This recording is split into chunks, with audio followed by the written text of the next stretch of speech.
ఇవాళ చాలా అన్యాయం. అంటే రేవంత్ రెడ్డికి అసలు మాదిగలంటేనే ఒక చిన్న చూపు ఉన్నది. ఆయనకు చాలా మోసకారి, నయవంచకుడు. నిజంగా మాదిగలంటే ఆయనకు అంత అసహ్యంగా మనకు చాలా స్పష్టంగా కనబడుతుంది. మాదిగల ద్రోహి రేవంత్ రెడ్డి కనుకొనే వాళ్ళని ఆయన అమలు చేస్తారు. పక్కన ఉన్నటువంటి ఇక మాదిగలని చెప్పుకునే ఎస్సీ అని చెప్పుకునేటువంటి వాళ్ళు దద్దామాలు ఉన్నారు కనుక ఈ వర్గీకరణ ముందుకు తీసుకుపోతలేకపోతున్నారు. అదే కేసీఆర్ గారు మా అందరినీ ఆనాడు రాజన్న, మా గువ్వల బాలరాజు అన్న, మేము అందరిని ఒప్పించి మోడీ గారి దగ్గర తీసుకుపోయి బిల్లు ఏకగ్రీవంగా ఆ రోజు పెట్టడం జరిగింది.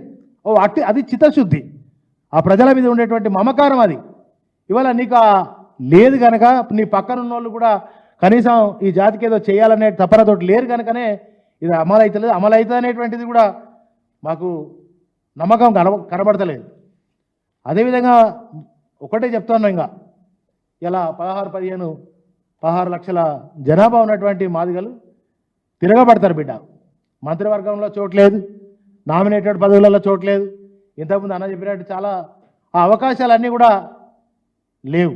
కానీ ఇవాళ నయవంచకుడు, మోసగాడైనటువంటి ఈ రేవంత్ రెడ్డికి గుణపాఠం చెప్పక తప్పదు, భారీ మూల్యం చెల్లించుకోక తప్పదు.